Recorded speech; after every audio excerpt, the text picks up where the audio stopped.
mwene data najya mubwire ngo Imana ikoresheje abantu bazana agaciro kawe wari warambuwe. Imana ikoresheje sana amahirwe yawe warayambuwe. Abo yambuwe n'abantu ariko kandi yasubijwe n'abantu. Wayambuwe n'isi kandi yaboneye bw'isi. Imana igutabariye ahantu wari kumwaruriye aho wari waramwariye. Imana iguhereye ijambo aho utari ugifitiye ijambo. Imana iguhereye agaciro aho wari Imana irasukuye ubuzima bwa hero binitarayi wirisefoni mayishiwize fo. Imana irakurengeye. Izina ry'Imana yacu rihabwa. Nongeye kubasuhuza bakunzi b'Ibifatika TV. Amahoro y'Umwami Yesu Kristo nabane namwe aho muherereye mu bice bitandukanye by'isi. Imana ibaho umugisha. Tuvuge ngo dusuhuje abari ku mugabane w'Uburayi, dusuhuje no kuba bari ku mugabane wa Amerika, bari ku mugabane wa Aziya ndetse n'abari ku mugabane wa Afrika, abari mu gihugu cy'u Rwanda. Turagira ngo tuganire ijambo ry'Imana. Imana iduhaye nicyo kituzana buri munsi ku Bifatika TV kugira ngo tubaganirize ijambo ry'Imana. Tugiye kuganira ijambo ry'Imana, tugiye gusanga mu gitabo cyo Kuva ibice 2 umurongo waho turahera ku murongo waho wa 3. Turaba turi ku ntego y'ijambo ivuga ngo amaboko y'abantu nubwo yananiwe ariko amaboko y'Imana arahari ngo akuramire. Nubwo amaboko y'abantu yananiwe ariko amahoro y'Imana arahari ngo akuramire. Reka dusome ijambo ry'Imana kugira ngo turusheho kuganira ijambo n'ubutumwa Imana iduhaye kubagezaho ku Bifatika TV. Imana ibaho umugisha. Ibice 2 by'igitabo cyo Kuva umurongo waho wa 3 haravuze ngo ananiwe guhora amuhisha amubohera akato kapfundikiye mu namye agasiga ibumba n'ubushishi agashyiramo uwo mwana agashyira mu rufunzo rwo ku nkombe y'uruzi. Mushiki we aramwitarura ngo amenye ikiri bumubeho.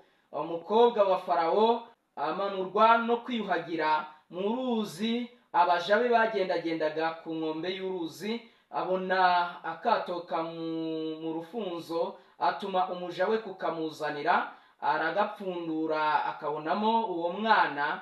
Umwana ararira aramubabarira ati uyu ni umwana w'Abaheburayo. Mushiki we abaza umukobwa wa Farawo ati sinajya se kukuzanira umukurerera wo mu Baheburayo ngo amukurerere?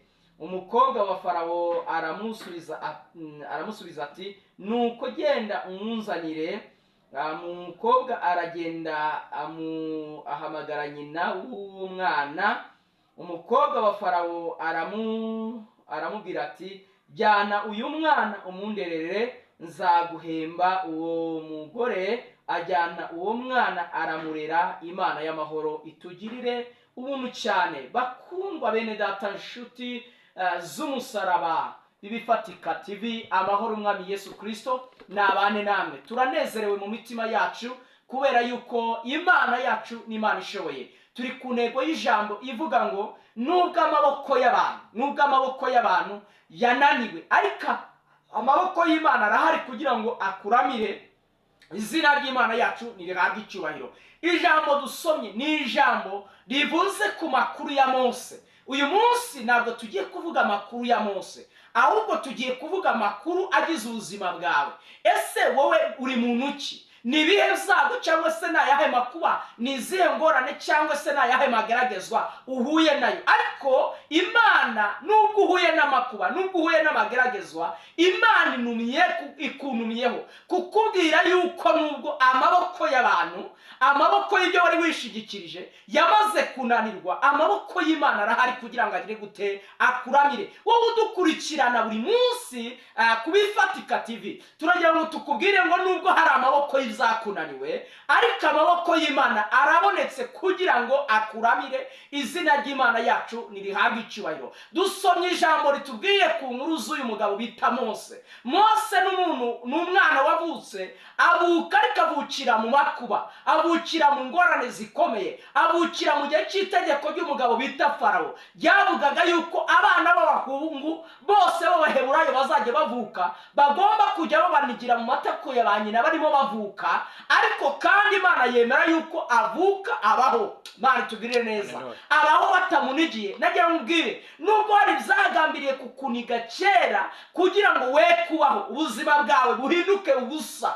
Haleluya. Imana iravuze ngo iyo yakurinze icyo gihe, ntunigirwe muri ibyo bibazo, ntunigirwe mu makuba yabanje hirya hashize. Nagira ngo mutangarize ngo n'uyu munsi wa none irinze ubuzima bwawe ku buryo utagiye kwicwa n'ibyo ngibyo wari uhuye nabyo. Yesu araguhagazeho, Yesu arakurengeye, Yesu aragutabaye. Erome shita inome shize fo. Imana iravuze ngo iragutabaye kuko amaboko y'iby'isi yagushize hasi, ariko amaboko y'Imana arakuramiye kugira ngo utabarwe uve muri ibyo bibazo. Izina ry'Imana yacu nirihabwe icyubahiro. Mose nubwo yavutse yisanga muri iryo tegeko rikomeye rityo rivuga ko nta mwana w'umuhungu ugomba kubaho, Mose yabayeho. Biravuga ngo nuko nyina aragenda amurera amuhishe.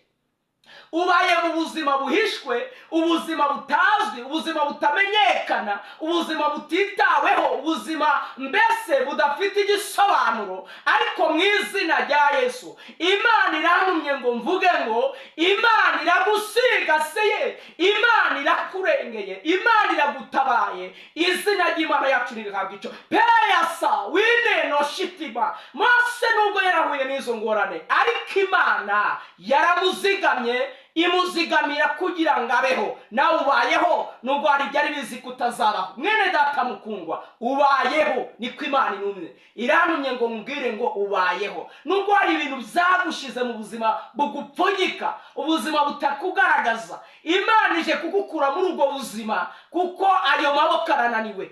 Imana arahari kugira ngo agusigasire kandi akuramire mu izina ya Yesu Kristo. Ijambo dusomye riratubwiye ngo ananiwe guhora amuhisha. Mwene data, kuba mu buzima buhishe, ubuzima butagaragara, ubuzima budasobanutse, ubuzima abantu batakumenya, Imana iravuze ngo ije kugukuramo, Imana ije kugutabaramo, Imana ije kukurokora, Imana ije kugukiza ibyago birenze kimwe. Mwebwe mudukurikirana kubifatika TV, ndagira ngo utangarize, umaze igihe uri ahantu mu buzima bugoye, ubuzima buruje, ubuzima mbese bw'intambara, Yesu abugukuyemo mu izina rya Yesu.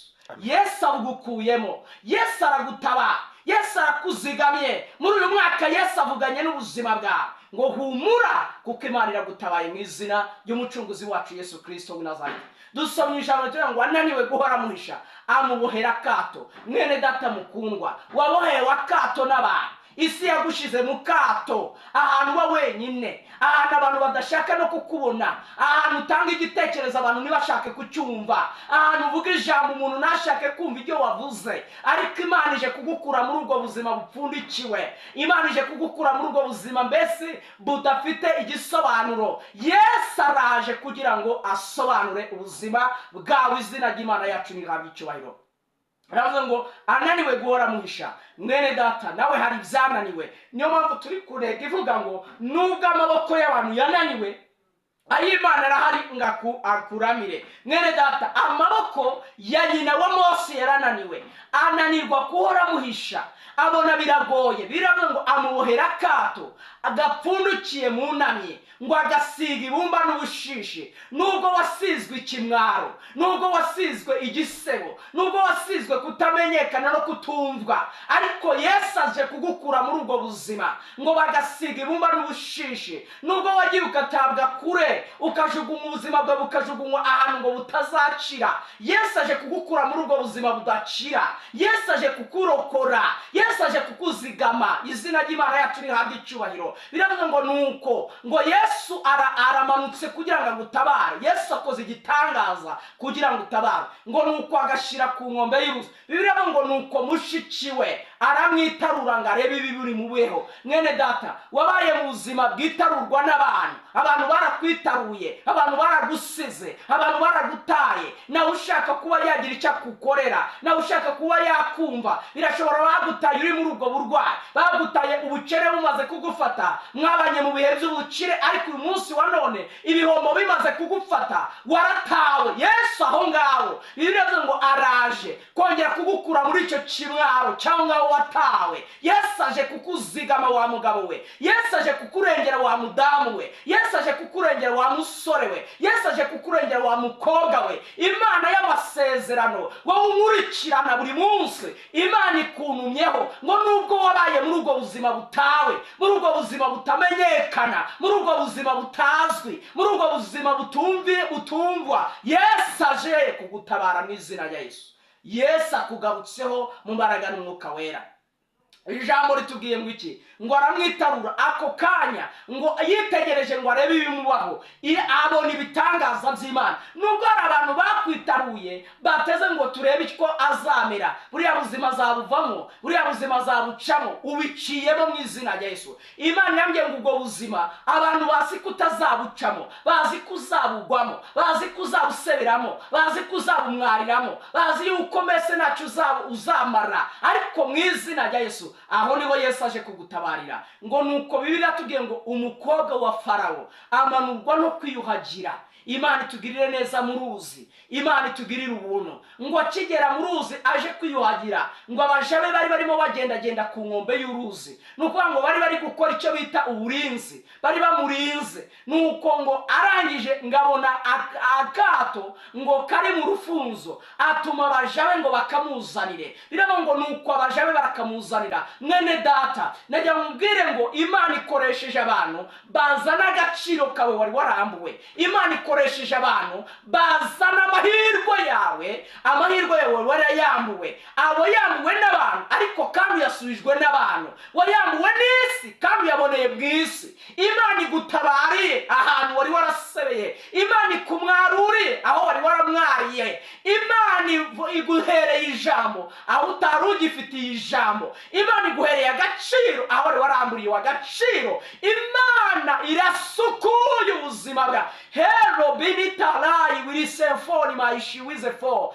Imana irakurengeye, izina ry'Imana yacu rihabwa icyubahiro. Ijambo rivuze ngo iki? Ijambo riravuze ngo nuko ngo barakamuzanira, ngo aragapfundura. Imana itugire neza, urupfunduwe muri ubwo buzima wari warapfundikiriwemo, ubupfunduwemo, ubukuwemo. Imana ibugukuyemo, igusaruye muri iyo sayo y'imibabaro, igusaruye muri iyo sayo y'agahinda, igusaruye muri iyo sayo y'amakuba, igusaruye muri iyo sayo y'ibyago. Imana iragutabaye mu izina rya Yesu. Bibiliya ivuze ijambo rikomeye, iravuze ngo nuko ngo apfunduye ngo abonamo umwana w'umuhungu, ngo uyu w'Abaheburayo, ngo uyu mwana nawe aritabariza ararira. Mwene data, najya ngumbwire ngo iyo uri mu buzima bupfundikiwe bwo gutabwa, ntabwo ushobora kurira ngo hagire umuntu ukumva, ariko igihe cyo kugira ngo wumve iyo kigeze, no ujya warira kuko ubonye ukugirira impuhwe.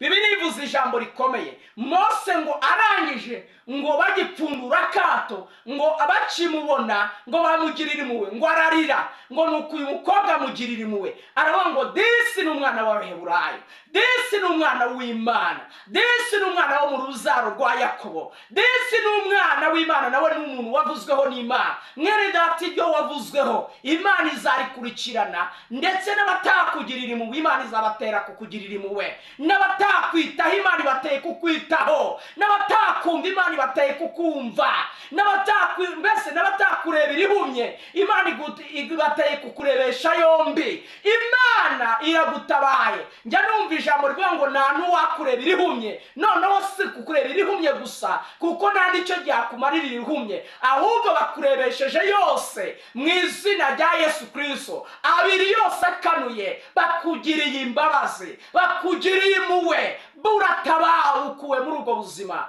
mu izina rya Yesu Kristo umucunguzi wacu. Mwene data mukundwa, Imana irantumye ngo nubwo amaboko y'abantu yagushize hasi, ay'Imana arahari ngo akuramire. Izina ry'Imana yacu rishimwe. Nayamubwira ngo amaboko y'abareraga Mose yari yananiwe, bashira mu rufunzo barahisha, ariko amaboko y'Imana yarahari ngo amuramirire mu mukobwa wa Farawo. Imana itugirire neza. Mwene data mukundwa, amaboko y'Imana arahari ngo akuramirire muri ibyo bibazo, akuramirire muri izo ngorane, akuramirire muri ayo mageragezwa. Amaboko y'Imana arahari, arahabaye ngo akuramire mu izina rya Yesu Kristo umucunguzi wacu. Ijambo ritubwiye ngo iki?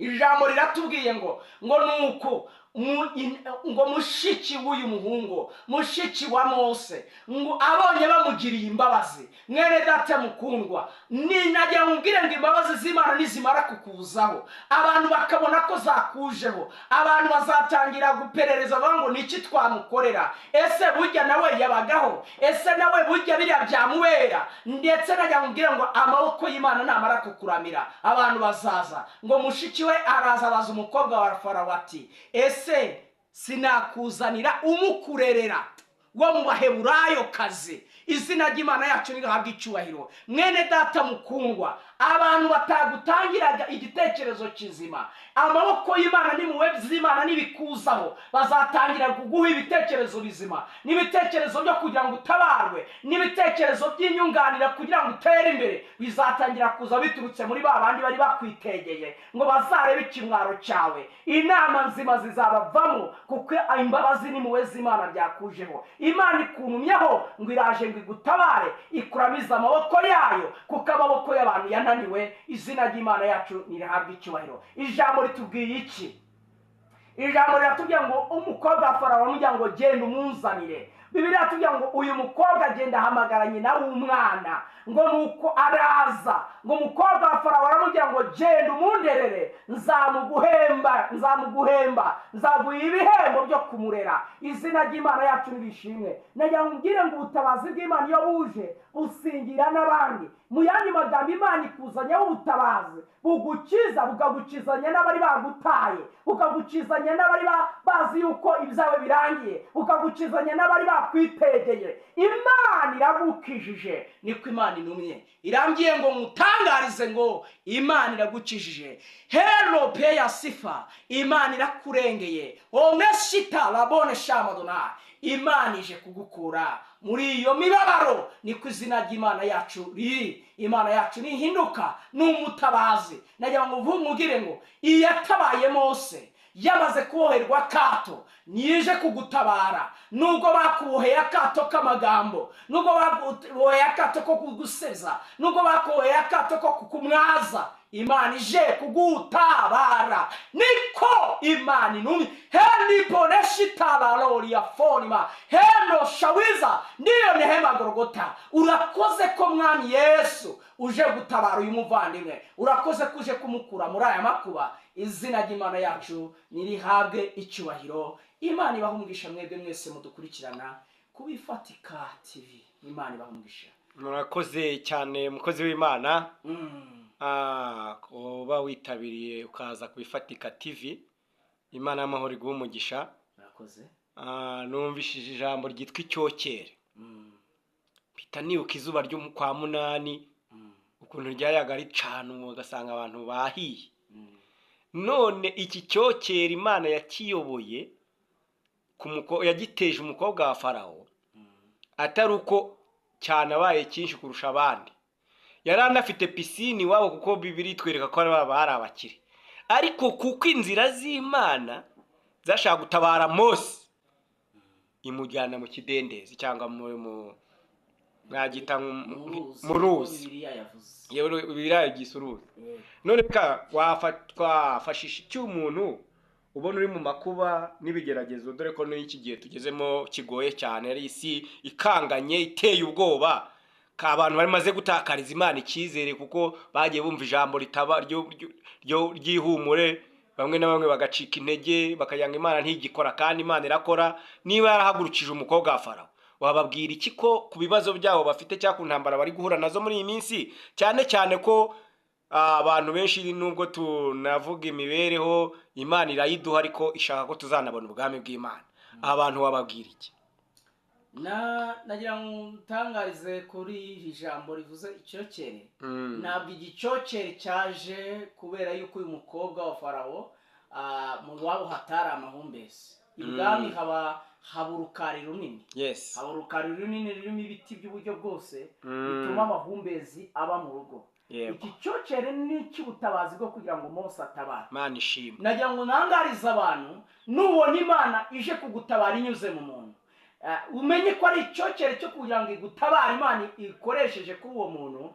ariko kandi ntugire ngo nuko adafite abandi yagatabaye, ahubwo icyokere cy'ubutabazi bw'Imana iyo kije kikaza kigendereye Eliya, ni ukuvuga ngo kiza kwa Eliya. Imana itugirire neza. ni ukuvuga ngo iki cyokere cyari kigendereye kugira ngo Mose atabare.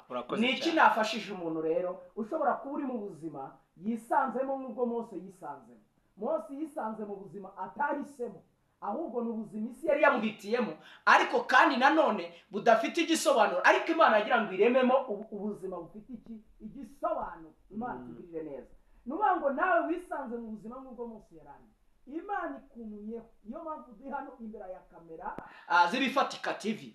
Imana nuko yarinumye kuri aba bantu bankurikiranye ku Bifatika TV, mbabwire yuko Imana ivuze ko nubwo bimeze bityo bisanze muri ubuzima bw'amaboko yananiwe kubarinda no kubasigasira, amaboko y'Imana ngo araje abasigasire kandi ikoresheje icyokere cyayo kugira ngo aho ubutabazi bwagombaga kuva buhaturuke. Bivuze ngo vuba aha Imana iragutabaye mu izina rya Yesu. Ndavuze ngo vuba aha Imana igize gute? iragutabaye. Imana, reka twongere, vuba Imana iradutabaye. Imana iradutabaye. vuba Imana iradutabaye. Wirebe ibibazo ufite, wirebe intambara ufite, wirebe amakuba cyangwa se ibibazo ufite, ahubwo ijambo riravuze ngo vuba Imana iragutabaye. Nibwo buhanuzi Imana yari impaye, kandi n'ubuhanuzi ku ijambo bita ihumure.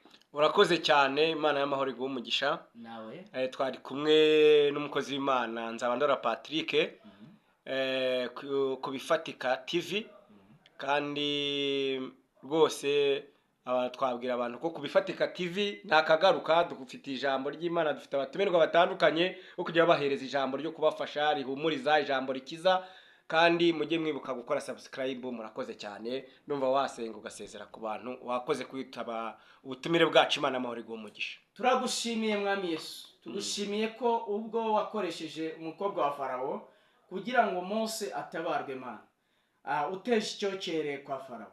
Hari ahantu wateza icyokere ku bwa mwene data kugira ngo ubuzima bwe butabarwe, kandi icyokere cy'ubutabazi cyaboneka. Niba ari urwaye, Mwami Yesu Kristo, indwara zivurwa zigakira, nyine Imana akaba yari yabuze ubuvuzi bwihuse bumugeraho, turasenze ngo uteze icyokere kugira ngo uwo mugisha uboneke kugira ngo avurwe. Niba ari indwara zimwe twita iz'ubumuga cyangwa se iz'akarande, zimwe abantu bazi ko zidakira, twebwe tuzi yuko zikira muri Kristo, kuko uri umukiza. Twabonye ukiza ubumuga, tubona ukiza ingorane zose. Mana, niba ari umuntu ufite ibibazo bitandukanye, Mwami Imana yacanganyukiwe, adafite ubujyanama, adafite ubutabazi, niwe mutabazi kandi umutabaye vuba aha. Izina ryawe nirishimwe. Ngaho ugirira neza buri muntu wese, natwe umugisha n'amahoro kuba dukurikirana ku Bifatika TV. Umugisha n'amahoro y'Imana ribane nawe mu izina rya Yesu. Amen. Shalom. Yesu abahe umugisha.